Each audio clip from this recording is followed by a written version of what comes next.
If you're headed to tonight's DC United match, make sure to head to Walters before or after.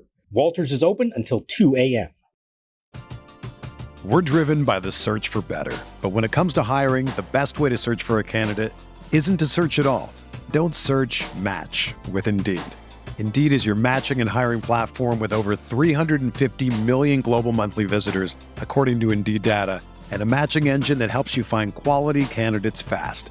Ditch the busy work. Use Indeed for scheduling, screening, and messaging so you can connect with candidates faster. Leveraging over 140 million qualifications and preferences every day, Indeed's matching engine is constantly learning from your preferences, so the more you use Indeed, the better it gets. Join more than 3.5 million businesses worldwide that use Indeed to hire great talent fast. And listeners of this show will get a $75 sponsored job credit to get your jobs more visibility at Indeed.com/Blue Wire. Just go to Indeed.com/Blue Wire right now and support our show by saying that you heard about Indeed on this podcast. That's Indeed.com/Blue Wire. Terms and conditions apply. Need to hire? You need Indeed.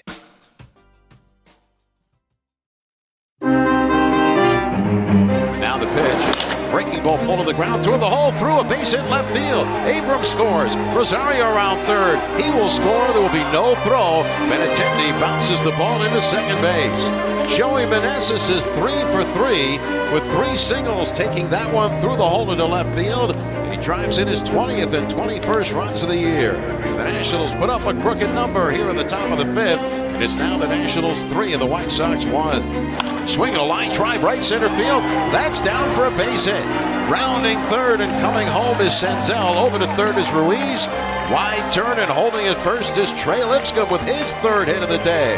It's an RBI single to right center. And the Nationals have played it 2 runs here in the top of inning number 8. It's now Washington 5, Chicago 3. And out of the dugout pops the White Sox manager Pedro Grifol to make a pitching change.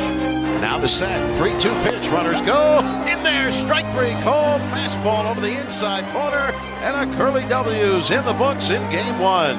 Kyle Finnegan registers his Major League leading 13th save of the year. Harvey his 14th hold. So 2 down for Keibert Ruiz. Here's the pitch. Swinging a high drive to right center field. Angling back on this one, Ortega. Drifting back near the track, makes the catch. Erick Fedde has tossed 7 shutout innings against the Washington Nationals. And welcome to Nats Chat for Wednesday, May 15th, 2024, along with MASNsports.com Nationals insider Mark Zuckerman, who is at Guaranteed Rate Field in Chicago. I'm Al Galdi, host of the Al Galdi podcast. A doubleheader split for the Nats at the American League worst Chicago White Sox on Tuesday for the first 2 games of a 3-game series, all for rain out on Monday night. Game 1 on Tuesday, a 6-3 Nats win, but Game 2 on Tuesday night, a 4-0 Nats loss. The Nats for this regular season fall to 20-21. The White Sox now are an American League worst 13-30. This episode of the Nats Chat podcast is brought to us by Roaming Rooster. Roaming Rooster is proudly stationed in section 239 in right center field, adding flavor to every game day experience. That's Roaming Rooster in section 239. Coming up later in the show, we have another shout out to deliver. If you would like to send a shout out to someone who you care about via this podcast, email Tim Shovers at natschatpodcast@gmail.com. The Nats took Erick Fedde with the number 18 overall pick in the 2014 MLB draft out of the University of Nevada. He, with the Nats, pitched in 6 Major League regular seasons, 2017 through 2022, 102 games, including 88 starts, ERA of 5.41. He then pitched in the KBO, the Korean Baseball Organization, for the 2023 season. He, in the KBO, did quite well, won the KBO's equivalent of the Cy Young Award, and he, this season, for the White Sox, is doing quite well. And he, on Tuesday night, did very well against the Nats. 7 scoreless innings, 6 strikeouts, no walks. Fedde, for this regular season with the White Sox, 9 starts, ERA at 2.60, whip of 1.06. Now, we shall see if this success for Fedde with the White Sox lasts, because Fedde with the Nats had pockets of success, but never lasting success. But Mark, and you wrote about this for MASNsports.com, Fedde in the KBO, Fedde now for the White Sox. this is not the Fedde who we came to know with the Nats. No, it is not. He is a different pitcher now. And to hear him talk about it, he kind of needed the Nats to let him go and to go rediscover himself in Korea to become this pitcher. Now, whether he continues to do this or not, like you said, we will see. But so far, this is a continuation of what he did last year overseas. And there's a little bit difference in the repertoire. He's really worked on a changeup. It was also called a splitter. I'm not sure what officially it is. And he's throwing a sweeper now instead of a big curveball, so a little more velocity, throwing it with more horizontal break. But what he said it really did, it gives him 4 pitches that he feels confident in. And to me, the biggest thing I got out of him is how much more confidence he has in himself. And I found this really interesting myself. We talked about how all his time here in D.C., I know he was a first-round pick, but he was part of a rotation that included the likes of Max Scherzer, Steven Strasburg, Gio Gonzalez, Patrick Corbin, Anibal Sanchez. He was always perpetually the number 5 guy and not even always guaranteed of the 5th spot. And in his own mind, I think he allowed that to dictate the way that he would go about it. In his mind, hey, just give him 5 decent innings and I'm good. How many times we talk about Fedde, just 5 and dive with him? He goes over to Korea, gets $1 million deal, and all of a sudden the attention is on him and he's expected to pitch like an ace. And he started thinking to himself, you know what? 5 is not good enough. I need to be a guy who can be counted on to go 7 and to pitch really well and lead the way. And having rediscovered that, getting the 2-year contract here to come back, he's tried to take that same mindset into his starts now. He's been fantastic for them. And yes, he's had a few starts like this during his time in D.C., but I think what you saw in this game and really over the course of the last month and a half with Chicago, he is a different pitcher, and it's the stuff, but it's also the mindset that he's taken to this. And a lot of people are happy for him. They wish it didn't happen against the Nats, but a lot of people really like him personally and are happy that he's having success now. I am anxious to see if this continues. He did pitch like this, as we remember, in the 2022 season, got off to a good start, and then things came tumbling down. So we'll see if this continues. By the way, I appreciated in your piece on MASNsports.com the nod to the epic duels, Fedde, Austin Voth, Joe Ross battling for that number 5 spot in the Nats rotation. It felt like every year for many, many years. You know, I think if this was happening a year ago, 2 years ago, 3 years ago, this would be really painful. You know, this guy blossoming somewhere else. I think that we see the Nats doing the work that they're doing with the likes of Jake Irvin and Mitchell Parker and Mackenzie Gore and Josiah Gray.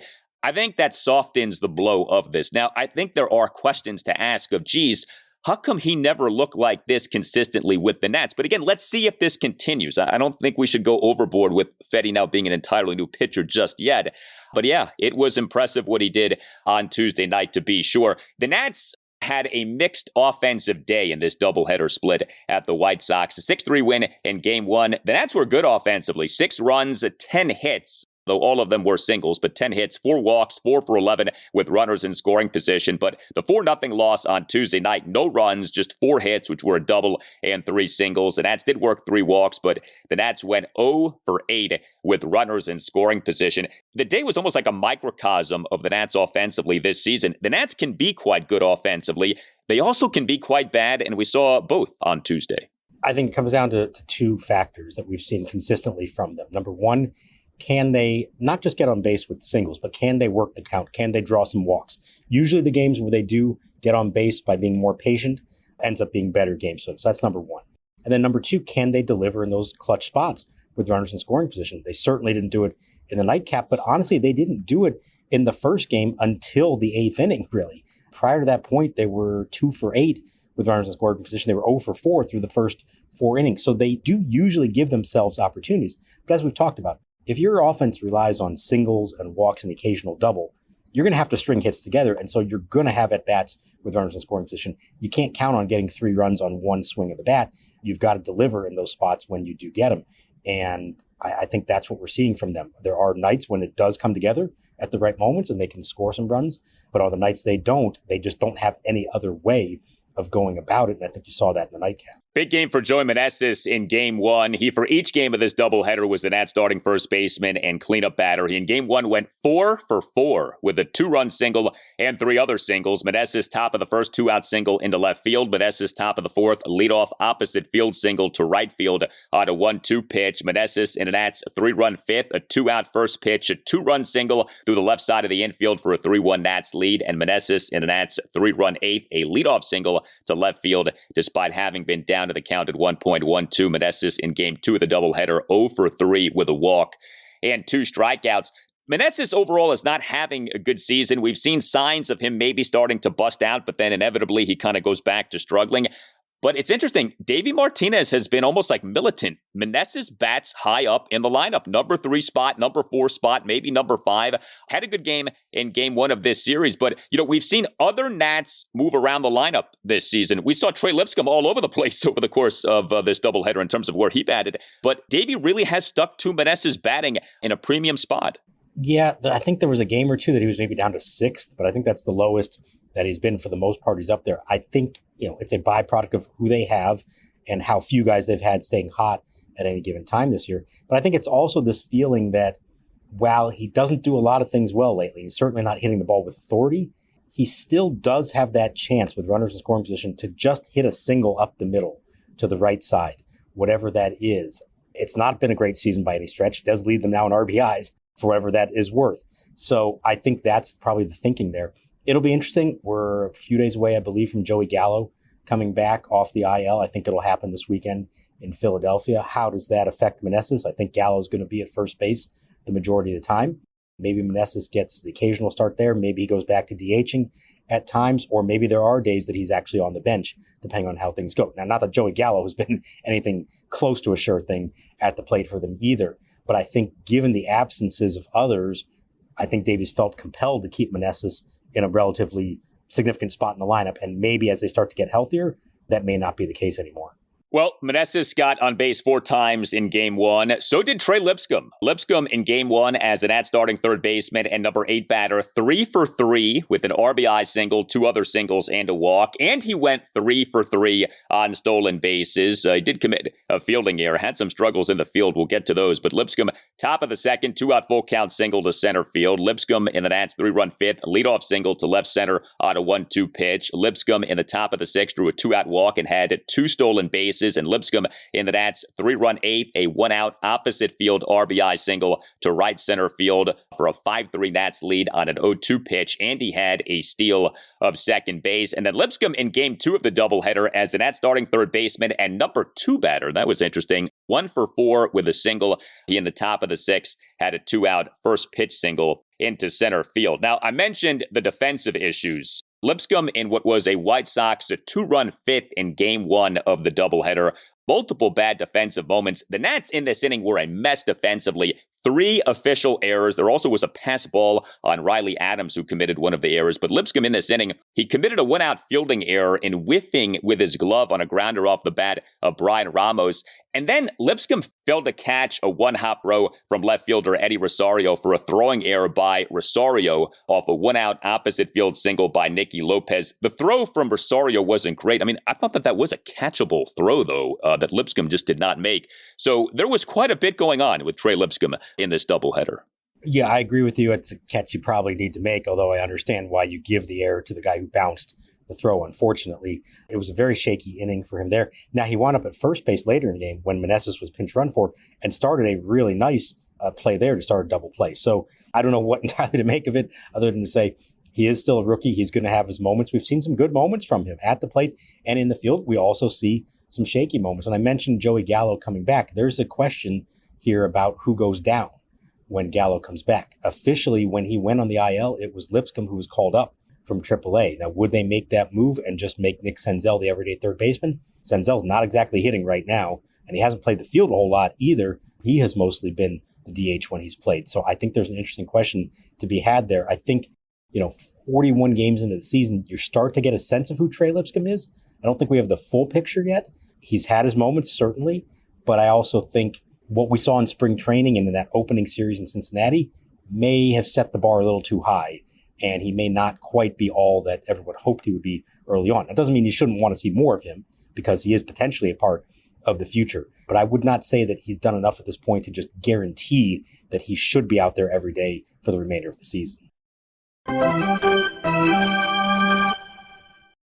This episode of Nats Chat is brought to you by Roaming Rooster. Established in 2015, Roaming Rooster began as a food truck roaming the district before anchoring its first brick-and-mortar establishment in 2018.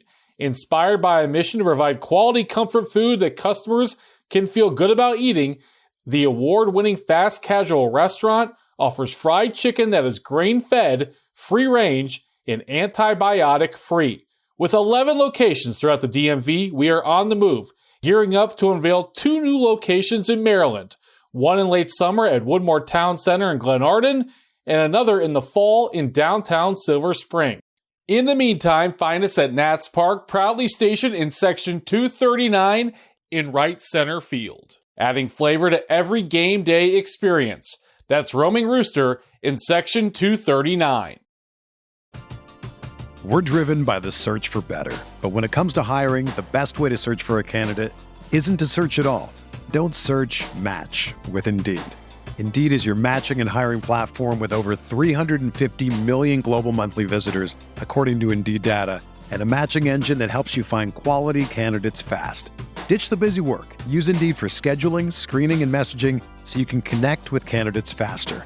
Leveraging over 140 million qualifications and preferences every day, Indeed's matching engine is constantly learning from your preferences, so the more you use Indeed, the better it gets.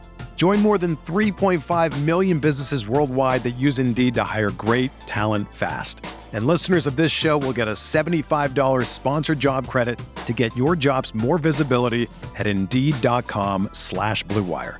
Just go to Indeed.com/Blue Wire right now and support our show by saying that you heard about Indeed on this podcast. That's Indeed.com/Blue Wire.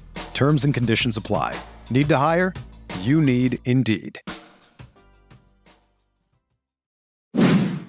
Here's your Dylan Cruz and James Wood updates for the games played on Tuesday in Double-A. Cruz went 0 for 2 with a walk. He struck out once, hitting .234 on the season. Up in Triple-A, Wood hit third, played left field, 3 for 4 in the game, scored a run, knocked in 2 runs, also drew a walk. He's hitting .357 on the season. Now back to the show. The outfield straight away, all 3 fields on Rosario. National League Player of the Week, the kick and the pitch. Swinging a line drive, base hit into right field. Rounding third Lipscomb, he's being waved home. Throw to the plate, too high to be cut. He scores. Into third is Abrams, and into second on the throw to the plate is Eddie Rosario. Now an 8-game inning streak. He drives in his 11th run of the year with a clutch 2-out single to right. And the Nationals tie the score. Runners on second and third. With Joey Meneses coming up, it's the Nationals 1 and the White Sox 1. It was a rough doubleheader for C.J. Abrams. He, for each game, was the Nats starting shortstop and number 1 batter. He, in Game 1, went 0 for 4 with a walk and 2 strikeouts. He, in Game 2, went 0 for 4. Abrams now, for this month of May, has the following slash line. Batting average of .192, an on-base percentage of a .222, a slugging percentage of .235. He was so good in April. He is having a really rough May.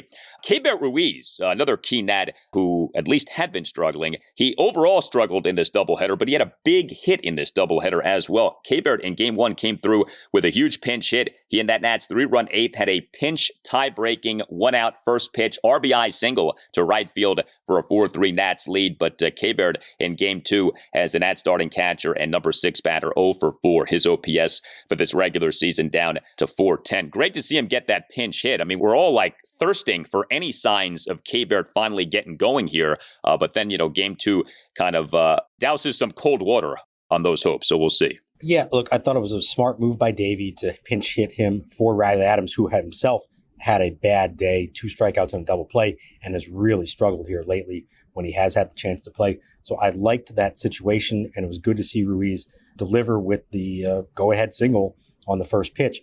He comes back in the nightcap, did not look great back there.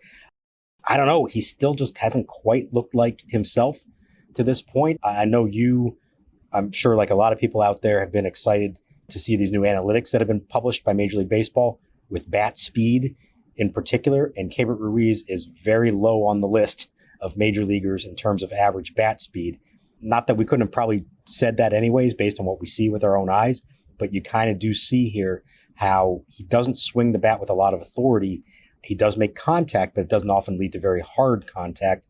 There was a nice single by him, but in the bigger picture, I think we can see maybe why he has been struggling at the plate. Yeah, there is an uncomfortable Keibert Ruiz conversation that we may have to have at some point. I don't think we're there yet. I still would like to give him some leeway. He lost all that weight with the battle with the flu.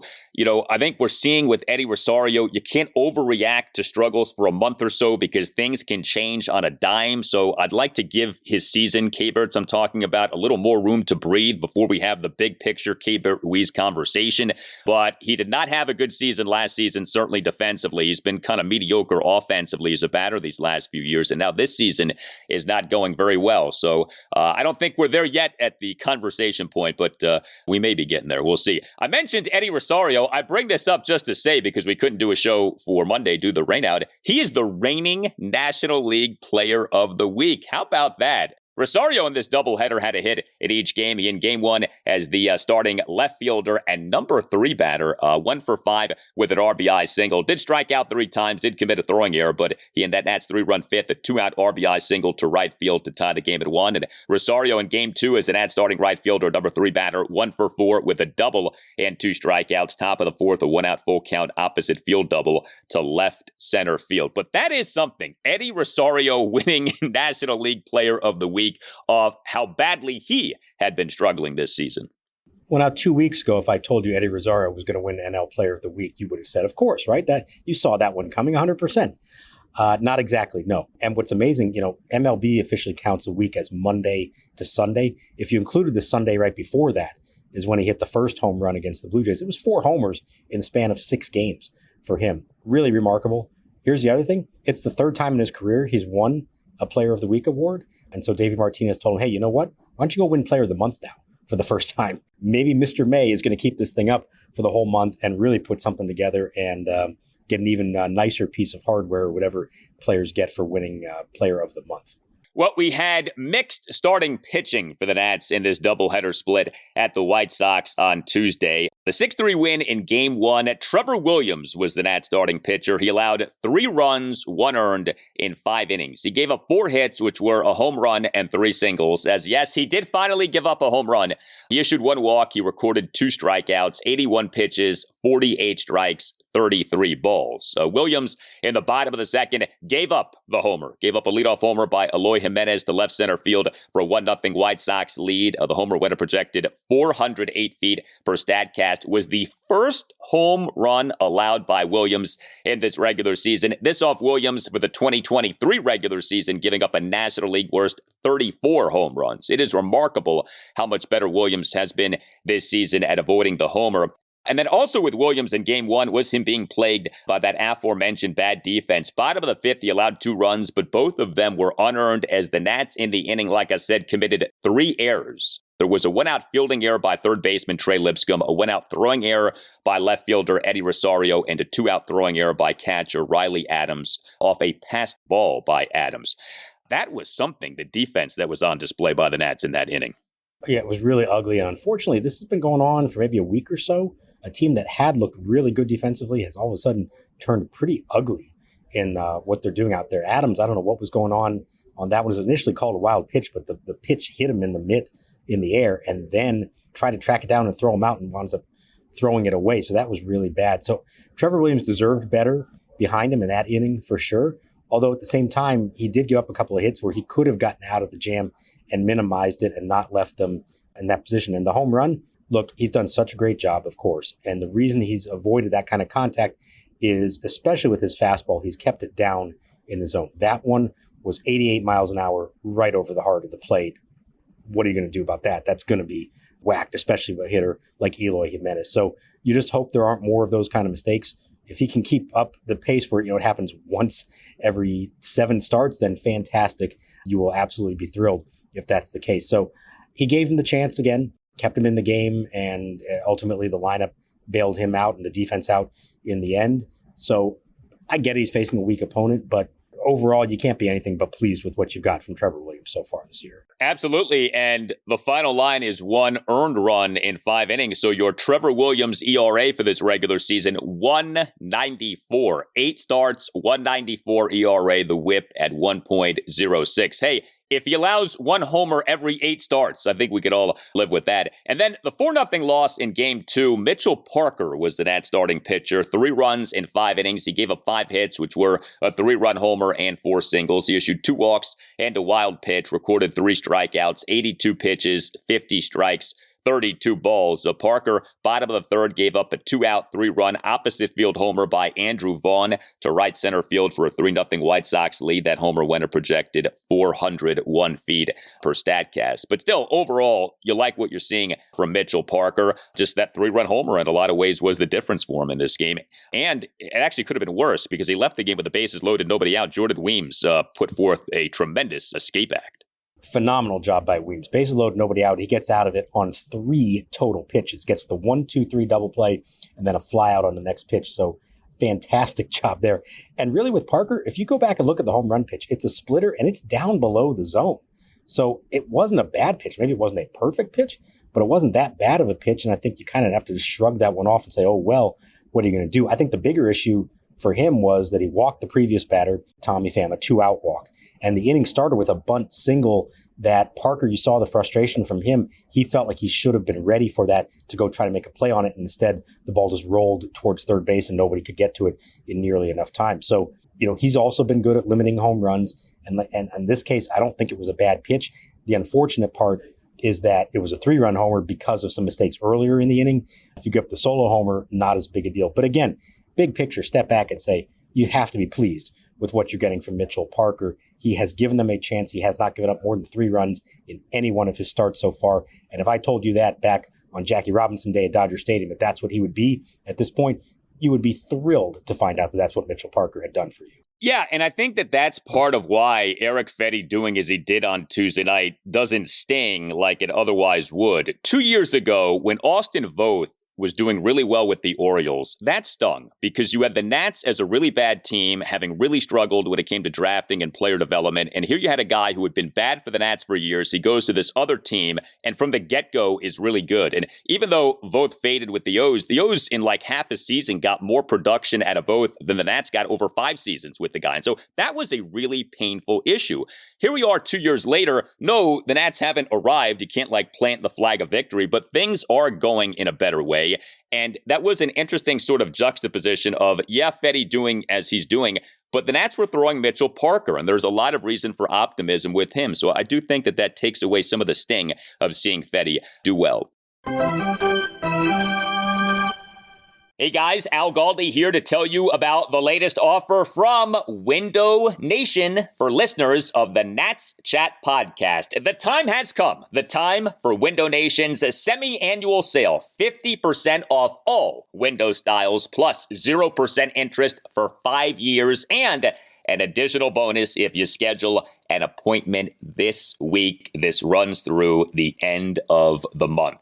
Many so-called wood or composite windows are actually made from waste materials like wood fibers and cannot beat the efficiency of Window Nation's insulated vinyl windows. Window Nation's vinyl windows can do everything that you need and at a fraction of the cost of wood or composite windows. You see, nobody does windows like Window Nation does. Call 866-90-NATION or visit windownation.com and tell Window Nation that you want the deal that you heard about from Al Galdi on the Nats Chat podcast. Again, that deal, the semi-annual Window Nation sale. 50% off all window styles plus 0% interest for 5 years and an additional bonus if you schedule an appointment this week. 866-90-NATION or windownation.com. That's 866-90-NATION or windownation.com. And make sure that you tell Window Nation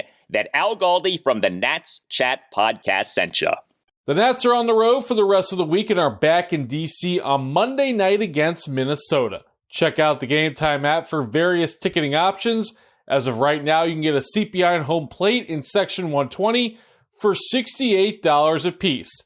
There are also much cheaper seats in the outfield. that go as low as $5. Game Time offers the lowest price guarantee, or Game Time will credit you 110% of the difference. Take the guesswork out of buying MLB tickets with Game Time.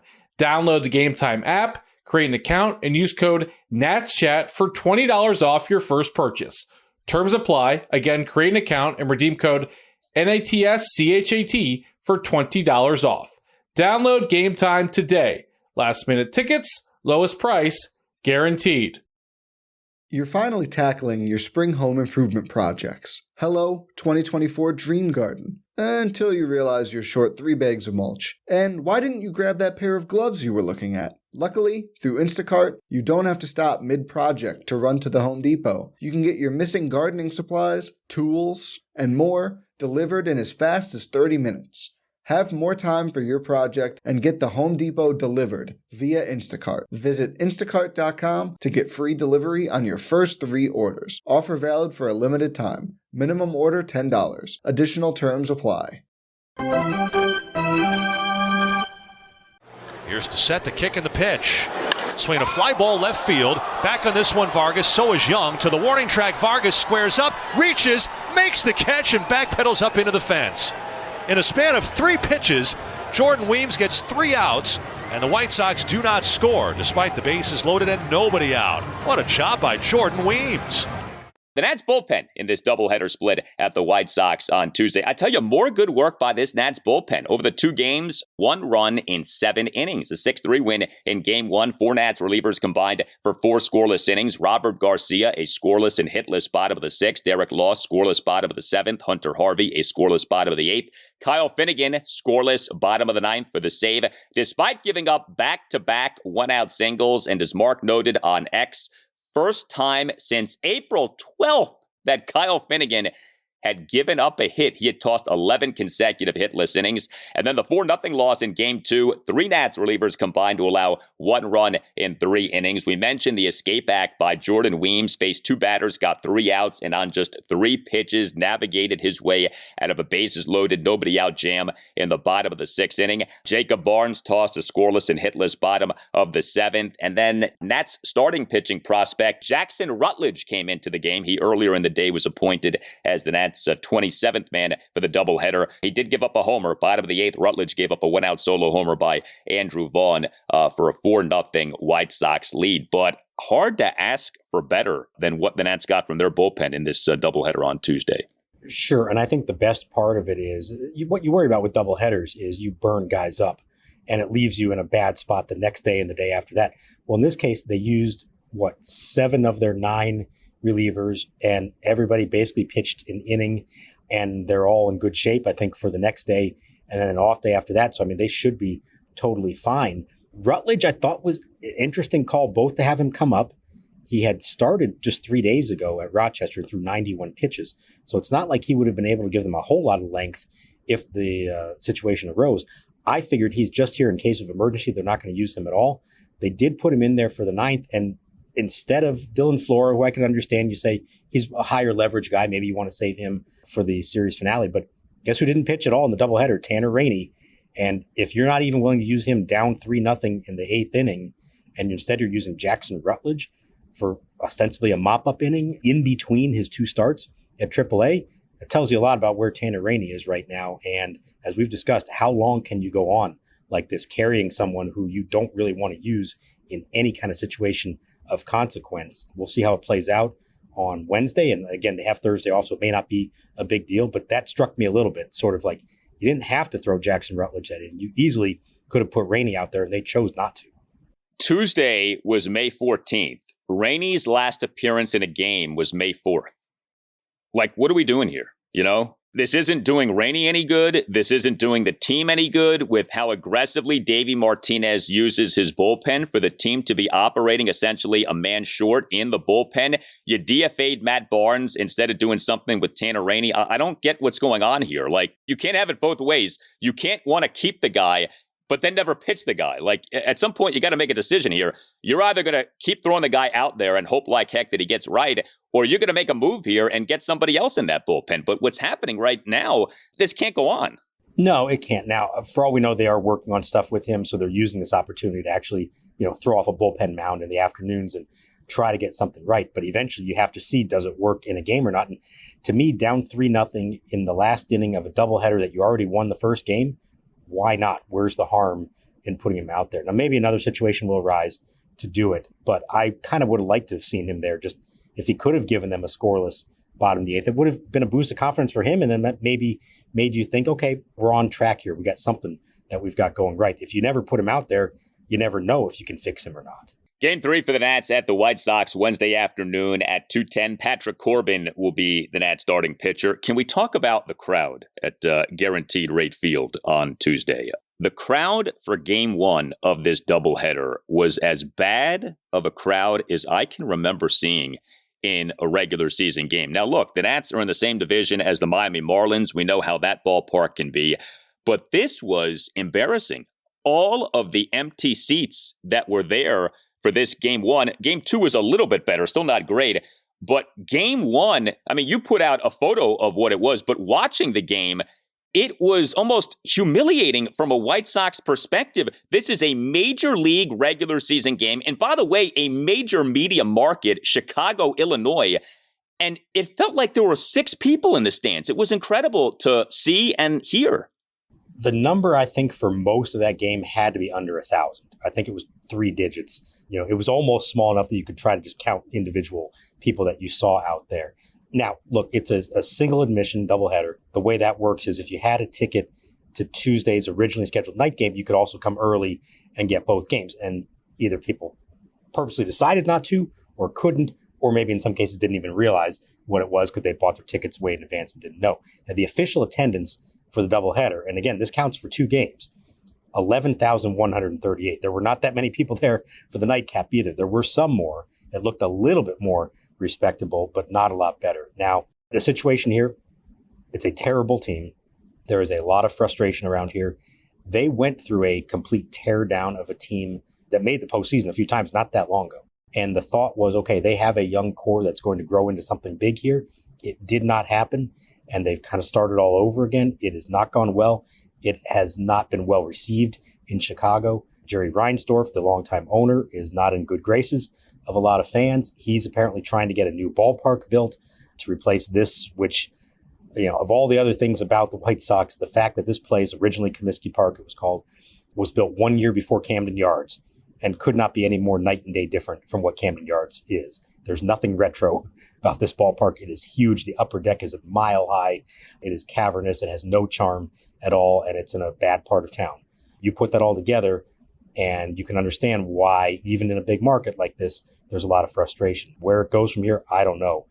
It was disappointing to see it. I'm not necessarily all that surprised, and I'm not even going to necessarily blame fans for not turning out on a cold midweek afternoon for a doubleheader against a team that they probably don't know a whole lot about.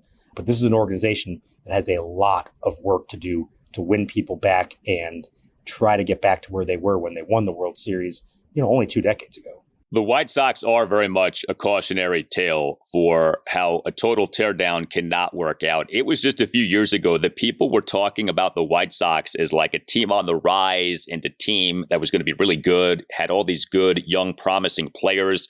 It's interesting. The final White Sox pitcher on Tuesday night, Michael Kopech, a guy who not that long ago was viewed as this high-level prospect. The White Sox got him in the Chris Sale trade December 2016. He did not look particularly good in his appearance on Tuesday night. And, that's kind of emblematic of where the White Sox are at. But that is a problem for the White Sox chat podcast, not for this podcast.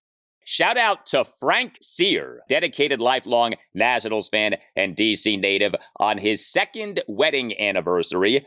This is read not in my voice, but in the voice of his wife. We met in 2018 in time to enjoy the Capitals Stanley Cup victory. In 2019, we cheered and celebrated the Nats World Series championship. We even went to West Palm Beach for Nats spring training in 2020, had our picture taken with the World Series trophy replica at the very last game before the COVID shutdown. Al, Mark, and Tim, we listen to the podcast every morning, and it would mean so much to have you. Shout out to Frank on our 2nd anniversary today. Well, we say happy anniversary and good on you for getting that picture in with the World Series trophy replica. the very last game before the COVID shutdown. I know you remember that well. That is getting something done in the nick of time, to be sure. That was quite a day to be there, and good on you, Frank, and your wife, Patrice. Good timing on all of your parts. You start dating, and you see the Caps win a Stanley Cup. Then you see the Nats win the World Series. And while things haven't been as great since, hopefully the marriage is even stronger because of the tough times that you've had to go through from a sports standpoint since then. And hopefully you get to climb the mountain back again. So congratulations to both of you on your second anniversary. Yeah, maybe renew your wedding vows and we can get another championship out of your relationship. I don't know how that works, but maybe we can somehow figure that out. This episode of the Nats Chat Podcast brought to us by Roaming Rooster. Roaming Rooster, proudly stationed in Section 239 in right center field, adding a flavor to every game day experience. That's Roaming Rooster in Section 239. You can hit us up on X at Nats_chat. You can email the show, natschatpodcast@gmail.com. You can find us on YouTube. Just search Nats Chat. Our YouTube handle is at Nats Chat Podcast. We have a website that we invite you to check out, natschatpodcast.com, at which you can purchase a Nats Chat Podcast t-shirt. All Nationals radio highlights on Nats Chat are courtesy of 106.7 The Fan. For Mark Zuckerman, I'm Al Galdi. We thank you for listening, and we'll talk to you next time on the Nats Chat Podcast. Fedde rocks, kicks, throws. Swinging a ground ball, chopped to short. Turner reaches down to his left, whirls all the way around, and fires to first to get his man. And Erick Fedde, for the first time in his big league career, has finished off 7 shutout innings.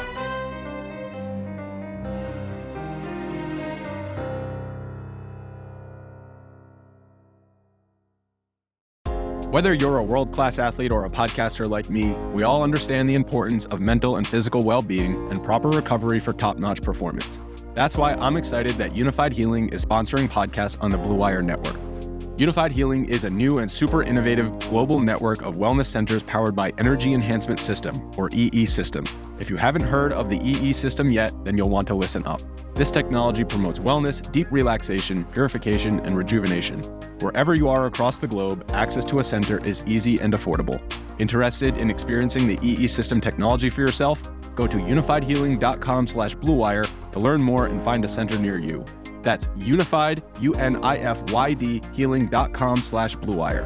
No material or testimonials on the Unified Healing website are intended to be viewed as medical advice or a substitute for professional medical advice, diagnosis, or treatment. Always seek the advice of your physician or other qualified healthcare provider with any questions you may have regarding a medical condition or treatment and before undertaking a new healthcare regimen, including EE System.